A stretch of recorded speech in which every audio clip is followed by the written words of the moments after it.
I thought I'd give a few other little sort of notice type things at the beginning. Another thing is we came up by train and don't have access to all the L'Abri books that are in the L'Abri bookstore in Greenham.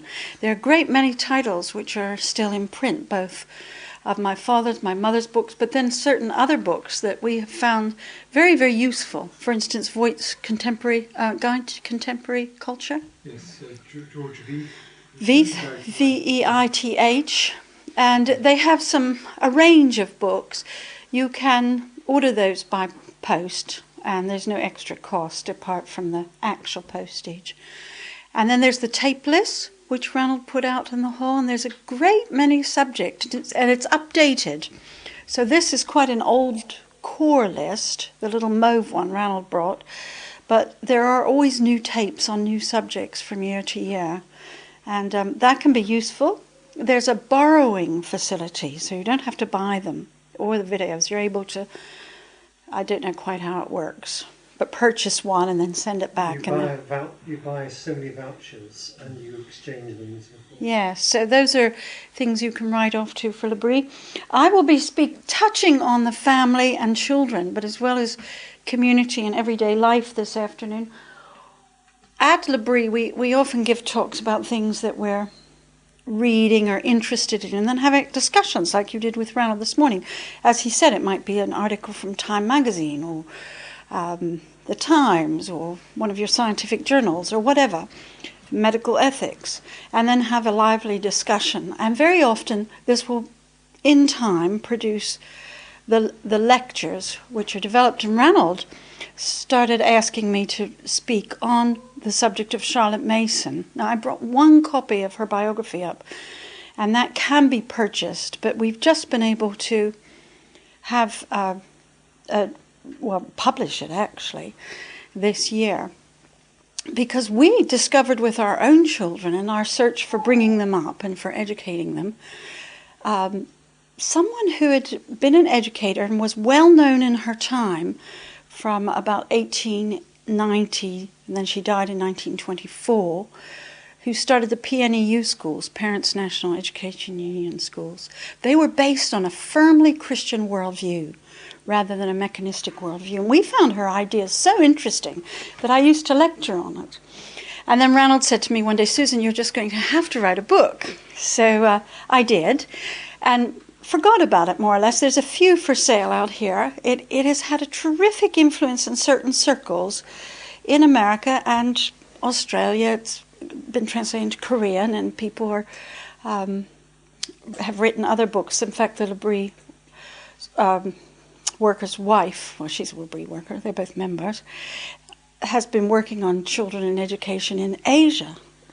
But we face a crisis because the sort of diagram Ranald was given, of course, goes back to a view of God being there, a basic framework, and then tells us who the human being is. As it says in Genesis, using the generic man, male and female created he, them, in the image of God. So who is the person?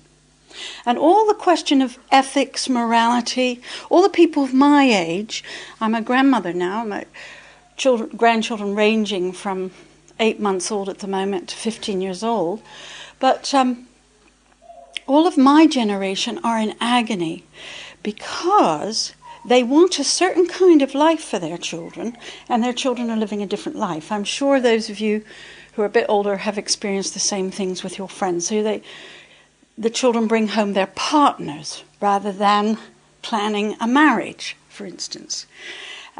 This is typical of where we're living in Cambridge or where we used to live in Hampshire. And the human issues ring a chord with ordinary, everyday men and women of different ages. They are longing, actually, for the Christian worldview fruit. They are longing for people to matter.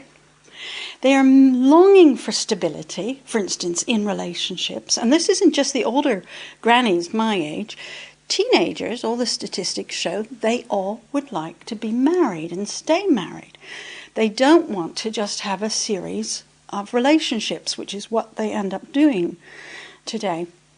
And so there's a huge tension. People are longing to be to live life as the human being that God has created them to be, and yet they are not given the wherewithal, the philosophy, etc. And of course, children is very high on the list.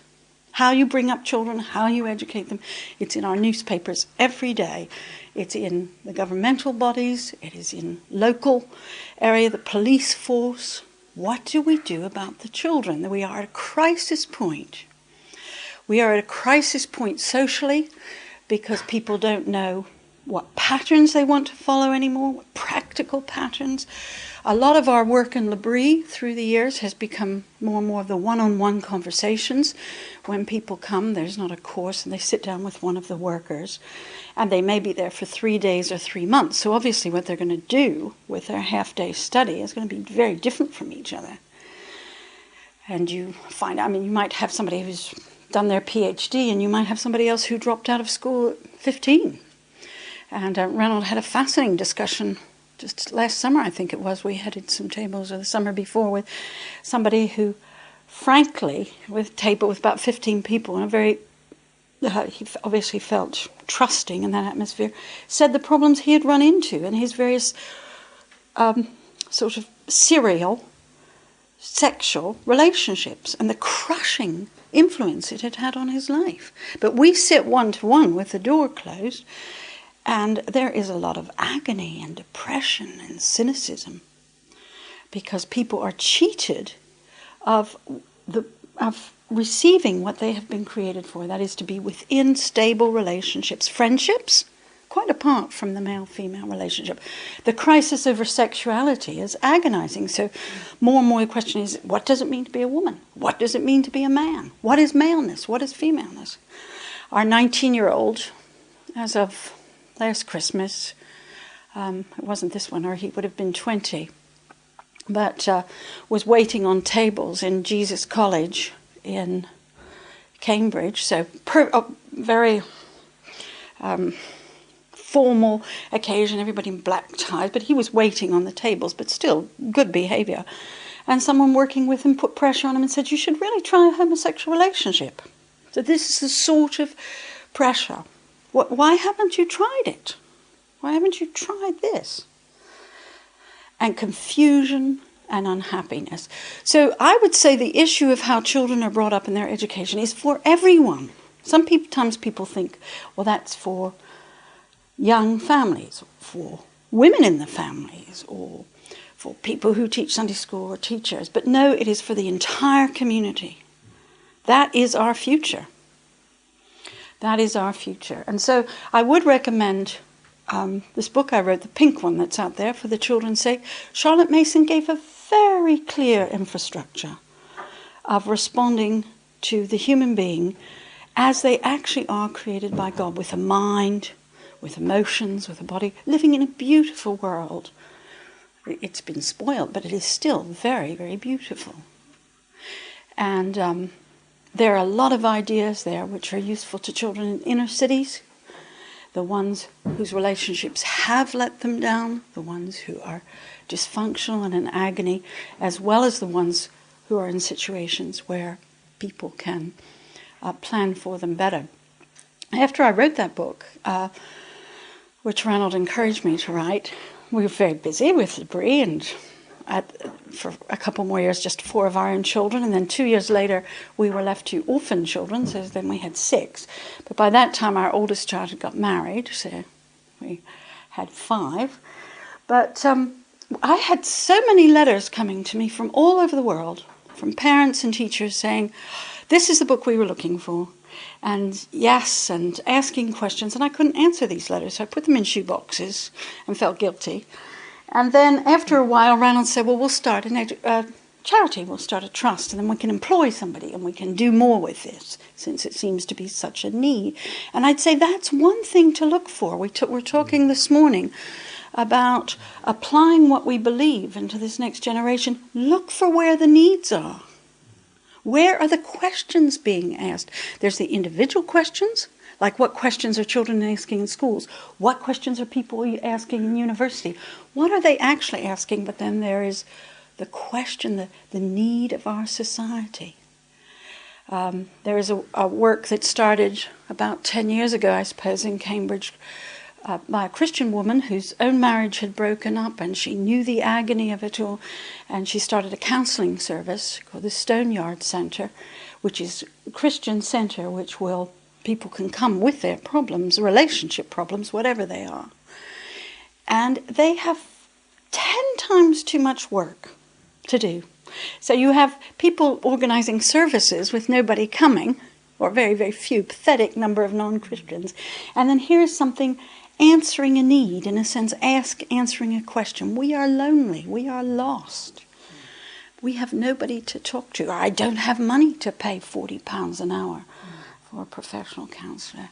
So we look to where the needs are. Where are the questions? Where is there, as Jesus said, if people are hungry, you feed them. He said, I can't just preach at them. They've come out here, they've walked, they're going to faint by the wayside. And there's different ways of fainting. And so anyway, Ranald drew up this child light. He sort of took off, and through the years he's done different things. He employed some people to find books, because one of the questions was people were writing back and saying, I'd love to read good books to my children, but what are they? I don't know. And an American, actually, it's extremely, in a sense, based on American selection of books, but many of them, because most American literature has its genesis in English literature, actually many of them are good English books for children. And they're the books children love, which was a result of that. We tried an experimental class at Gresham for a year.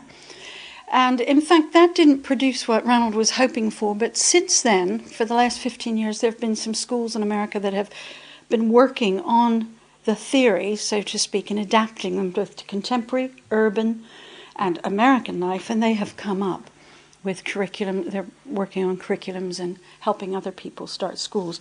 We also do a little newsletter like this. Elaine Cooper was a L'Abri worker, and she and her husband have left L'Abri, but she pours herself into this charity and not only answers individual people's questions by email and letter and fax, but with me we produce a little newsletter 4 times a year. I have a few just on the right of as you go out.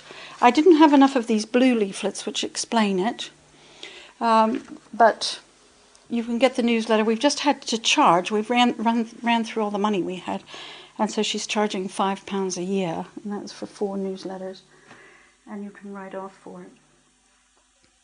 I think that's all I wanted to say. Gresham, which is the English branch of L'Abri, there's a newsletter published 4 times a year if you'd like to stay in touch, and then that also alerts you to any activities or anything. You just need to drop them a line, and they'll put that on. If you want to pray for us and really have the time and feel it's something that you can and would like to do, you can write to be put on the praying family list, in which case you get quite an intimate monthly letter which tries to be very real about the ups and downs of needs, and invites you to join us. And my parents always used to say the praying family, they were as much workers as anybody who was there. And we have some retired missionaries, and I'd say they are as actively part of the work. They know exactly what's happening, and they support us in prayer. All right, now on to this subject that I wanted to... it's an enormous subject, isn't it? You have the glorious truth of Christianity. You have the possibility, even in this fallen world, which is so disappointing and painful personally, painful for us as society. I just thought of this Rupert Brooke when Ranald was reading it this morning, and thought, what did this young man who was frolicking in Grantchester Meadows have to face in the First World War? He died on a ship. But what was their experience? All this sunshine and flowers. What were they about to have to go through personally? The hell that they would encounter personally. It wasn't like that. It didn't save them. It didn't even last 10 years from their undergraduate years in Cambridge. It's the same with people entering well, any of the experiences, there's a desperation with the youngsters, the nightclubs with their ecstasy and their sexual experiences and the drinking that there is today and the lassitude over study. You talk to any teacher and you will know that it's quite discouraging now. It's not cool to study. Ranald mentioned that, engineers, for instance, engineering departments are not getting enough applicants anymore, and the standard is going down. It's as if the spine has been taken out of people. Now, we as Christians understand this, and those around us very often do not understand what is going on. Secondly, what we have to say about truth is unpopular. And we have to be, whether we're just talking casually with friends, it's the done thing to act as if everything should be okay. Anybody's sexual preference should be okay, as if it's a flavor of ice cream. Anybody's way to God should be all right. Anybody's spiritual experience, we're meant to applaud it. And we as Christians are in a curious situation because it is Christians who have been so remarkable in showing love to other human beings. So remarkable. So the product of this civilization, which Ranald was drawing a diagram of, and your hospitals, which started with these Christian communities, etc., that care. We did not have a culture, for instance, where you step over the dying on pavements. As you do, it's quite shocking to go to India or Nepal, if you've never been to Asia, and have to step over dying people on pavements.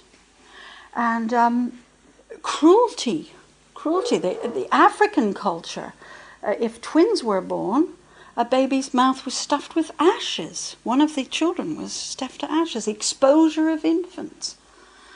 In China, say, my mother, who was born in China, can still remember at the beginning of the 1900s, born in 1912, I guess, so not all beginning, but she can remember the whimper of baby girls. There was a pagoda on the city wall where baby girls were put to die. And she would be taken for walks and actually hear the whimper of a baby. Are we any better with our abortion clinics? Are we any better? One of my third daughter gives an afternoon at a centre called Life in Cambridge, which people can go to for free pregnancy tests and counselling. And of course it is pro-life. But she had an undergraduate, a medical student, third-year medical student, come in about 2 weeks ago, who was not a Christian, not a believer at all, no religious background, had had an abortion, was so devastated by the emotional aftermath in her own life and the suffering she had and the horror of it all, plus the what she had witnessed up at Addenbrooke's going through her course. Just this misery of a beautiful little people, beautiful little perfect human beings. And so she has gone down to ask how she can help. How can we help get this message of the preciousness of life into the university? It is a Christian issue. It's the issue, the people, children who haven't got a chance, the first offenders. What happens to them? These are Christian issues. And you see, we're in this curious position of having an unpopular, very unpopular thing to say. We believe in one truth. We believe this, God's word, is actually true. And that means, for instance, that Hinduism isn't true. That's very unpopular. Or that the Islamic culture, which actually shares Abraham as a father, but that they've got it wrong. Or even the Jewish community, which is so much closer to us. And both communities actually very interested in morals, very interested in their children. There's a lot of things we can share.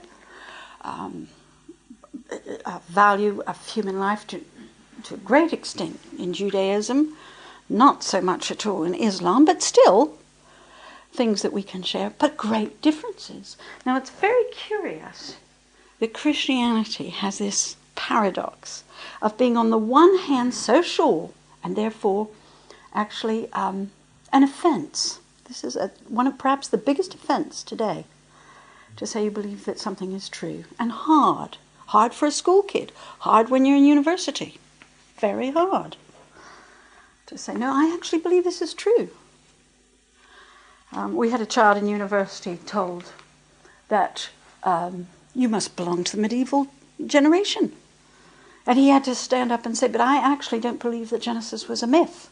There are still people who have that opinion. But there is a possibility. And you are, what? How can you? Actually, our second daughter, who went to school near Petersfield, and which you know, somebody told her at Ditcham Park when she was about 14. Well, you know, if you stay a virgin, or you'll never get married. Children today cannot even visualize what it looks like. Our third daughter, the next one, at university in London, her friends said, this is impossible. Fiona is living a romantic ideal that doesn't work. And they were astounded when she got married. It was as if people have forgotten, yes, something actually very beautiful can happen. And it's life-giving. A lot of those young women actually are very sad, lonely, disillusioned people. Some of them are having successful careers in London, and some of them aren't. Hardened, cynical, wistful. Wistful for the goodness of God's balanced life. And that was really what, after writing that first book, I felt a growing passion. And Randall brought up community. People very often think community of perhaps retiring behind a wall, like the monks and nuns did, and having a community, perhaps even like L'Abri, where you go somewhere different, a community for a purpose. But in actual fact, until recently, all human beings lived in community. We went to see our daughter when she was a missionary in Nepal, and way up on the Tibetan border, and the women went to the source of water for the village in the evening with their water vessels to get their water. And they were laughing and talking. Now, they didn't have a romantically easy life or even good life. But it was community, a tremendous amount of mutual support. If one woman or family's fire went out, somebody else would go to great trouble to bring them some fire or go get fire. It was like this up in the Scottish Crofts. Ranald's mother came from, her family came from Orkney. And we went up in the early 60s, and there was still this flavour of interdependence.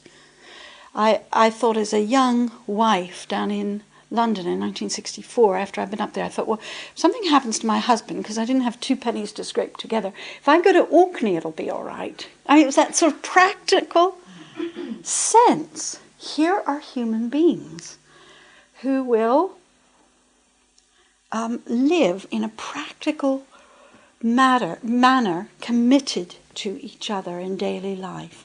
What is a good neighbour? What is a neighbour anymore?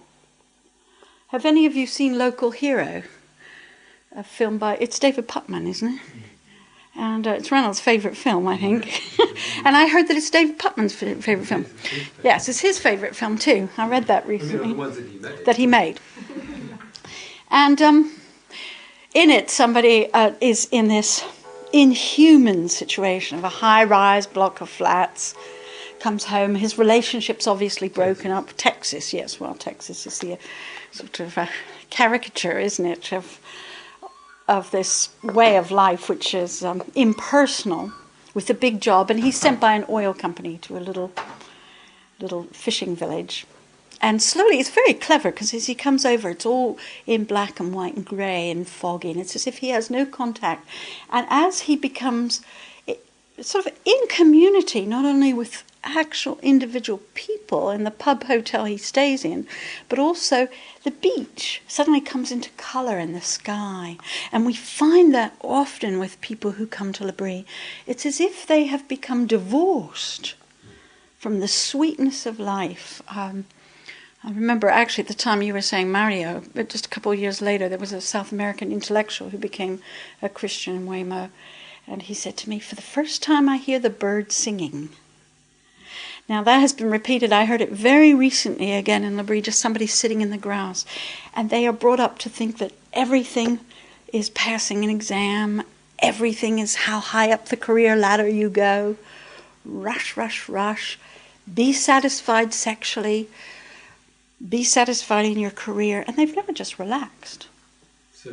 To enjoy the Sony Walkmans, noise as soon as you get back to your abode, whatever it is, blaring noise, never any peace and quiet. Now what I grew in me as a passion, and the title does not reflect it, but is that all of us, whether we're single or married, older or younger, we need to be living a reasonably balanced life, not an ideal life, because that's impossible.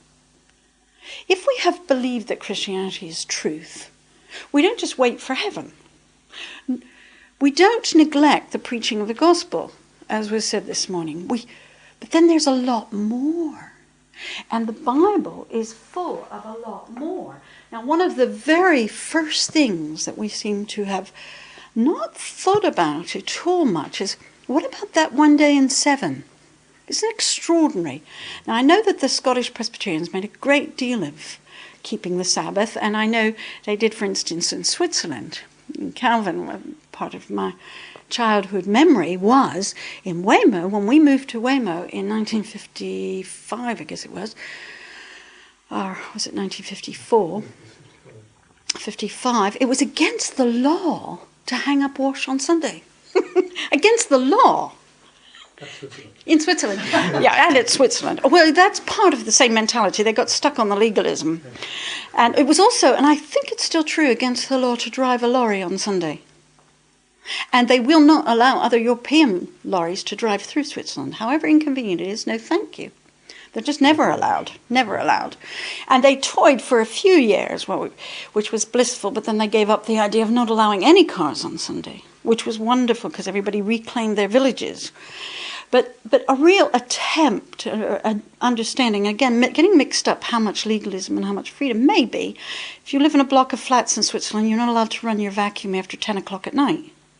It's a law. You can call the police if somebody runs their vacuum after 10 o'clock at night. Because why? Well, because night is for sleep. And because there should be 1 day in 7. And we have forgotten this principle. And what is it for? Now, very keen Christians, it's turned into a totally church-driven day very often, but an exhausting day. And one of the big maladies, and the great enemy of our own relationship with God, because after all, if we are a believing Christian, our primary relationship goes right on singleness. Should we get married? Some of us get married, some of us don't. Through marriage, if we do, or our career. Some people have more career than others. And then out to our old age, and until our death, whether that's young or older, our primary relationship is with God. Does our week's pattern reflect this? And it's not a question of legalism. It's not a question of a duty, an onerous duty which crushes us. Isn't it sad if you read a novel or see a play or have been through a time in your marriage, and no marriages have been perfect, or else if people demand perfect marriages, then the problem is they either give up or they don't persevere. But when in a marriage, it's just become a duty to sit down at the table together, a duty to say something. And it's not anymore any life-giving joy. There's no more reality to it. And the same is true in our relationship with God. And this isn't something that's static. Oh, Ronald can look back. I can't. But he can. We walked past Holy Trinity in Cambridge. He says, that is where I realized I was going to believe. We walked past number 6, Selwyn Gardens. He says, that is where I got on my knees and said I would give my life to Christ, to God. I can't point to a time like that, having been brought up in a Christian family. But we can't just look back and say, oh yeah, somebody really hurt me. and I forgave them then. It's that life isn't like that. Or I had really good camp once, or whatever it was. It's an ongoing necessity, just as it is in a friendship, just as it is in marriage, just as it is with our minds. It's not good enough that you had a brilliant education. We had very different. I'm not a graduate. And here he's got 2 degrees. But it's not just enough that people are graduates. I heard this terrible statistic, and it's an American one again. But the average American graduate reads 1 book a year. But that's not just America. From consultant physicians down to the people in prison, what happens at night? 80% of people switch on their television. And actually not everybody, everywhere.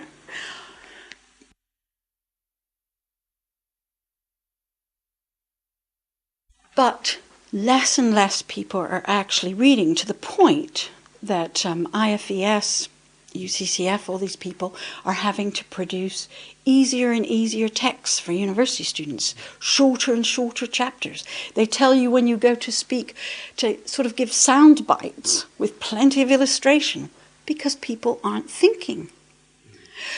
Now, I've mixed this up with our relationship with God and our relationship with each other. Having community with God or with each other, or with our surrounding neighborhood, or a particular, as Rana was saying, a school, or a place like L'Abri, or the early hospitals, whatever, a particular function, a particular service, reason, takes time. And time takes discipline. We mustn't be drifting like little matchsticks on the stream. How many emails have come in? How many times has go out to take a walk? Do I have a mobile with me, the way teenagers do in Cambridge today? And what sort of a walk is that? Where, anyway, they seem to be telling each other where they are. I'm on a train. But anyway, great news, great thoughts, great way to spend your time. And if we're really going to be alive, we're meant to be like a cog that catches.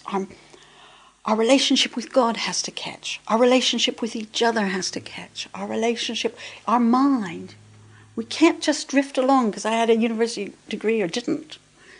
Are we feeding our mind? Are we feeding our heart, using an old-fashioned expression, in this loving relationship with God and with each other? Am I enjoying God's gift to us all?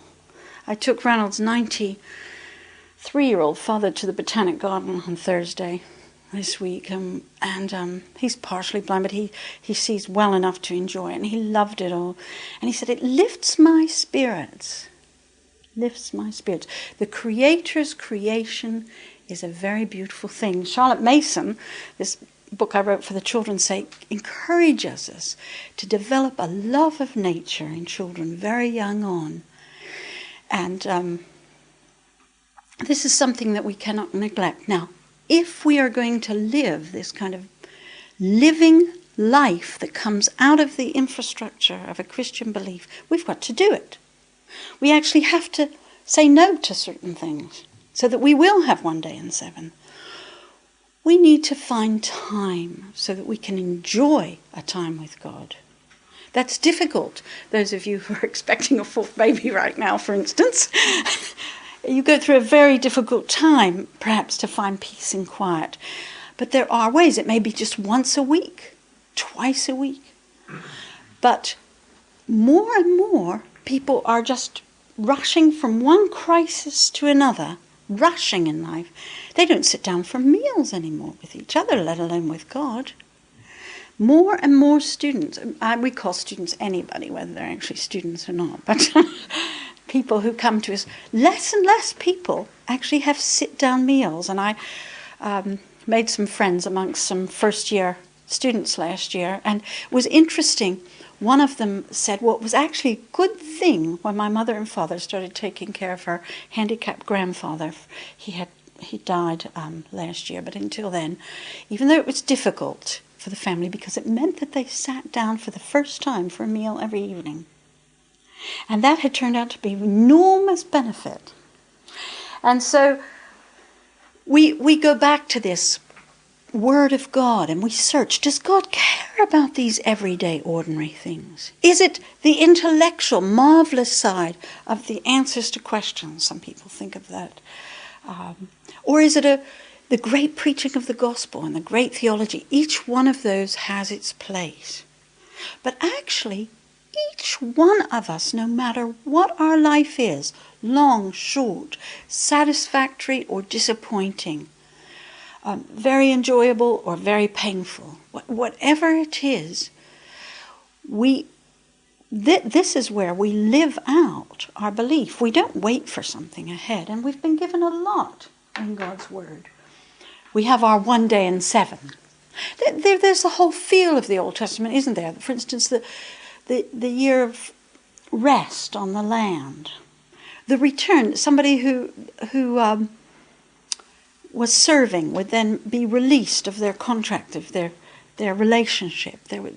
Buildings had to be returned to the owners. Land had to be returned. A sense of well-being, and that everyday life mattered. Even buildings mattered. It was an offence to be a builder and allow a certain kind of mould. It was an offence to build a flat roof and not put a wall around the top so people wouldn't fall off in the dark, because they used to sleep up there. The ordinary things mattered. Christ, when he came to dwell among us, was so attentive to this need. He fixed a picnic for his disciples after he had been raised from the dead, and they had gone through their, what do we call it, post-traumatic syndrome or shock syndrome or something. But what does he do for them? He cooks them a meal. And actually, just in parenthesis here, I was reading a work on suicide once, suicides and suicide attempts. And the first thing that this specialist department did with people who tried to commit suicide was give them a steak dinner, a good meat dinner. Why? Because as they were depressed, they hadn't been eating. And of course, as they weren't eating, they felt worse, not sleeping. The ordinary things make a huge amount of difference. Jesus knew that. He was a man who paid attention to food.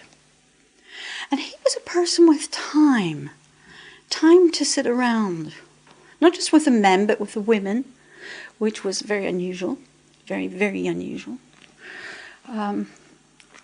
Somebody else in our family once said if Jesus was here, he'd be in the pubs. Well, he wouldn't be just in the pubs. But if that is where a community relaxes and chats, if you're in Nepal, you're out under a tree as the evening comes down, or around a fire, eating. Everybody has had community, and suddenly we don't. And one of the things which is going to attract and appeal profoundly to people is this sharing of community. To do this, you have to make your own balanced life. Now, it's not going to be ideal. And often in life, I mean, I say this, and then sometimes all the activities seem to run away, just with us personally. And you can say, yes, I'll do this, yes, I'll do that. And you realize, no, where did we say no? And then, am I keeping enough time to be in community with God, in community with my church, and to be, whether it's just, you may be somewhere without a good church, just 2 or 3 people. Enough time to discuss ideas, to read books, think about them, talk about them, have conversations. And enough time to enjoy the beautiful world.